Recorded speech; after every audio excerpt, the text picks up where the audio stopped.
මම මේ අනුකුමාර මහත්තයාගේ මං හිතන්නේ වීඩියෝ එකක් දැක්ක එතුමා මේ සම්බන්ධයෙන් එතුමා අදහස් ප්‍රකාශ කරනවා. එතුමාගේ කතාවක මම මේක බලාගෙන ගන්න දැක්කා. එතුමා මේ කුඩු සම්බන්ධයෙන් එතුමා විරුද්ධ පක්ෂීද්දී. කිනත පෞගෙදා අයිස් නාටකයක් දියක් වුණානේ. කොහොමද දැන් අයිස් ඉවරද? නාටකය ඉවරද?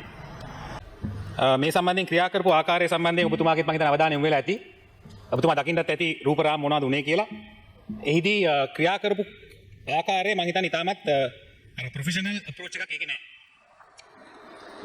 ඇමතිවරයා දකින්න ඇති ඒ ස්ථානයට SSC මහත්තයා ගිහිල්ලා එතුමා සඳහන් කරනවා අත්‍තරම ස්වාමින් වහන්සේලා මේ නීතිය සම්බන්ධයෙන් එතුමාට පහදලා දෙනවා. කොහෙද මේ සම්බන්ධයෙන් නඩු තීන්දුවක් තියෙන්නේ? කොහෙන්ද කෝස්ටල් එකෙන් මේ සම්බන්ධයෙන් ඇවිල්ලා ඉන්නේ? එතකොට SSC මැතිතුමා කියනවා මේක අපි හෙට වෙනකොට මේක අයින් කරනවා කියලා. එතකොට මෙවැනි අවස්ථාවක මම හිතන්නේ යුද්ධ කාලෙත් මේ ප්‍රදේශයේ ඒ ආරක්ෂාව සම්බන්ධයෙන් ඒ සිංහල ජනතාව බෞද්ධ ජනතාව මේ පන්සල දිගටම ක්‍රියාත්මක කරපු පන්සලක්. ඒ අවස්ථාවේදී නීත් කොහෙවත් අධිකරණ තීන්දුවක් නැහැ. එතකොට ඇමතුවරයා ඇවිල්ලා මෙතන අදහස් ප්‍රකාශ කරනවා ඒකට කියනවා මේ පිළිම වහන්සේ ආරක්ෂා කරන්න එක අරන් ගියේ කියලා. එතකොට පොලිසිය ඇවිල්ලා කියනවා මේක අපි හෙට වෙනකොට ඉවත් කරනවා කියලා. ඊට පස්සේ අනිත් දවසේ පිළිම වහන්සේ ආපහු පන්සලට ගෙනලා වැඩම කරනවා.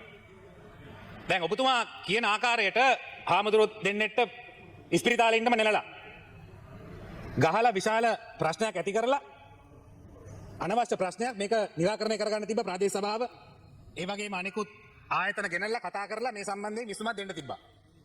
ඊටමත් ඒ කරලා මහජන ආරක්ෂාව සම්බන්ධයෙන් මහජන කැළඹීමක් ඇති වෙයි කියලා තමයි පොලිසිය එන්නේ. ඒක කිසිම කැළඹීමක් නැහැ.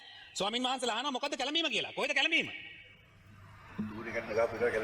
මුතුකුඩේ කැඩෙන්න ගහපු එක තමයි කැළඹීම. හාමුදුරු ළඟට යන කිසිම කැළඹීමක් නැහැ. පාර්ශ්ව දෙකක් නැහැ. කොහෙන් හරි පැමිණිල්ලක් ඇති. ඊටාම සාමාන්‍ය දෙයක්. හැබැයි පොලිසිය විශාල ප්‍රමාණයක් ගෙනල්ලා ස්වාමින් වහන්සේලාට ගහලා මං හිතන්නේ මේක සිංහල බෞද්ධ රට. ඒක න අපිට කතිකාවක් නැහැ. මේ හැබැයි අනිකුත් ආගම් සියලු දෙනා ඒ අපේ බෞද්ධකම තමයි මම හිතන්නේ අපේ ජාතික ආරක්ෂා බාර හමුදාවේ අපේ අරුණ ජයසේකර මැතිතුමා මම හිතන්නේ පිළිගන්නවා ඇති. අනිකුත් ආගම් බෞද්ධකම කියන්නේ අනිකුත් සියලු ආගම් වලට අපි ආදරය කරලා සලකන එක නේද? සියලුම ආගම් වලට මුස්ලිම් ඒ වගේම අනිකුත් සියලු ආගම් වලට ඒක තමයි සිංහල බෞද්ධ කියලා කියන්නේ. නැත්තම් මේ වෙන අයිතියක් ගන්න නෙමෙයි. ඒක තමයි අපේ තියෙන ගතිගුණේ. එතකොට මේ ඔබතුමාට අවස්ථාවක් ලබා දෙන්නෙත් නැහැ. ඔබතුමාට මම ඊ ඇහුවා හමුදාවේ ආපු කට්ටිය ඔබතුමාට යම් දැනුමක් තියෙනවා කියනවත් අපි අසාධාරණ වෙන්නේ නැහැ. ඔබතුමාට බංකු කියලා නමක් පටබඳුන ඔබතුමා ඒ වෙලාවේ කිව්ව දේ සම්බන්ධයෙන් මම හිතන අතිශෝක්තිය ඔබතුමා කතා කරා. ඒතර ලේසි නෑ මේව ආරක්ෂාව කියන එක.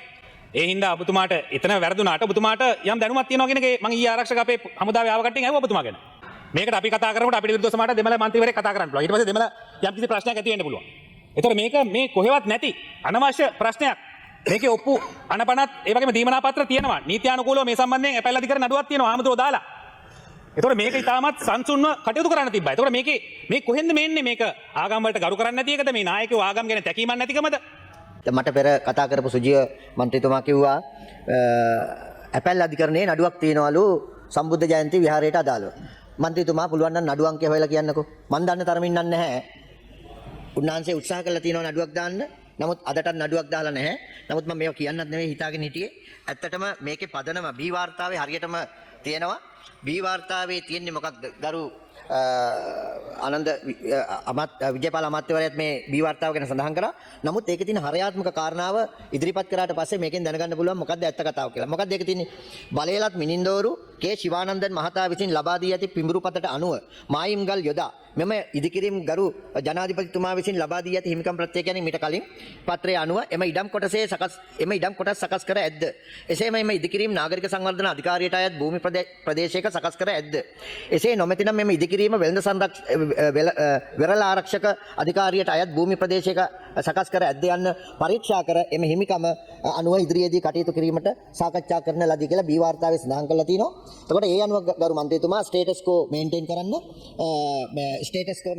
ගරු අධිකරණ මහේස්ත්‍රාත් අධිකරණයෙන් නියෝගයක් කළා තිනවා.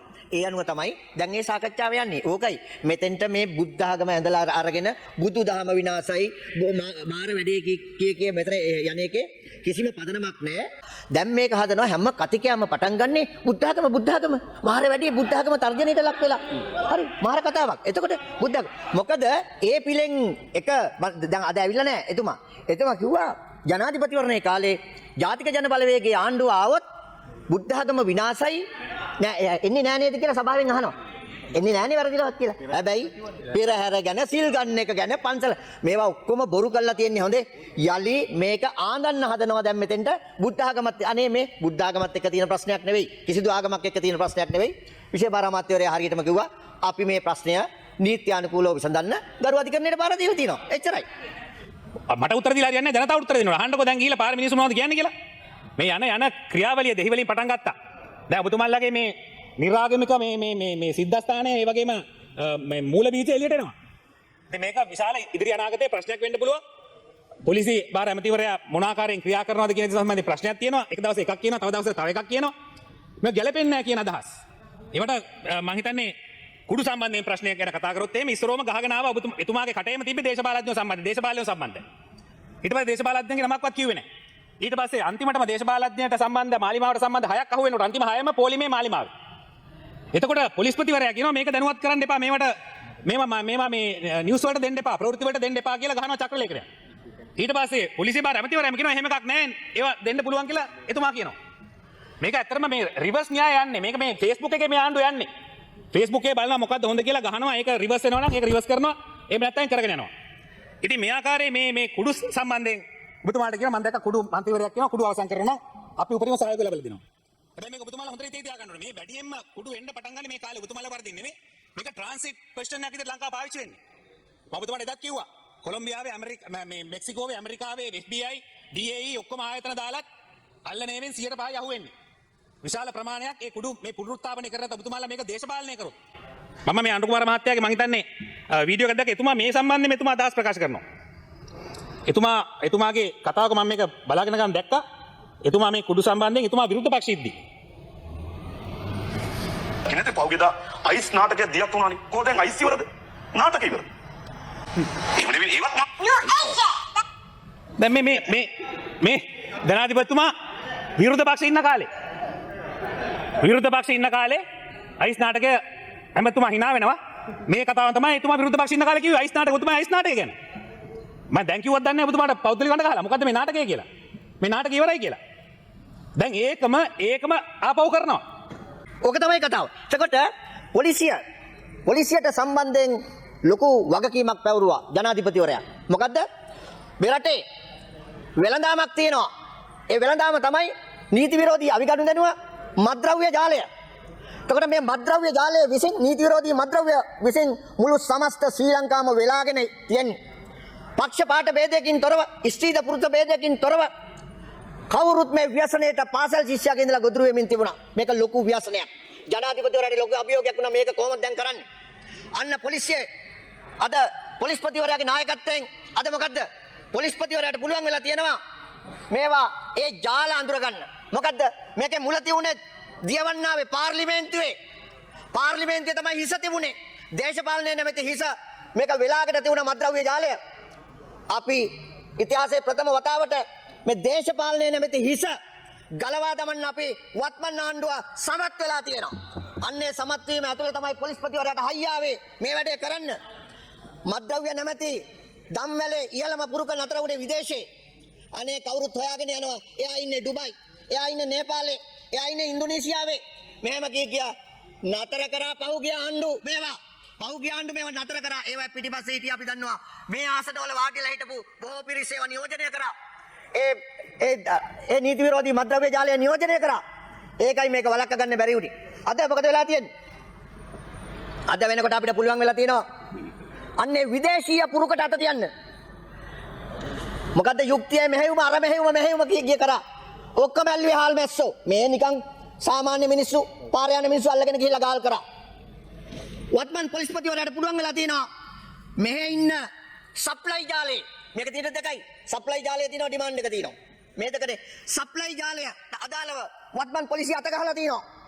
දේශීය විතරක් නෙවෙයි විදේශීය ජාලේ ඉන්න අයටත් අත ගහලා තියෙනවා.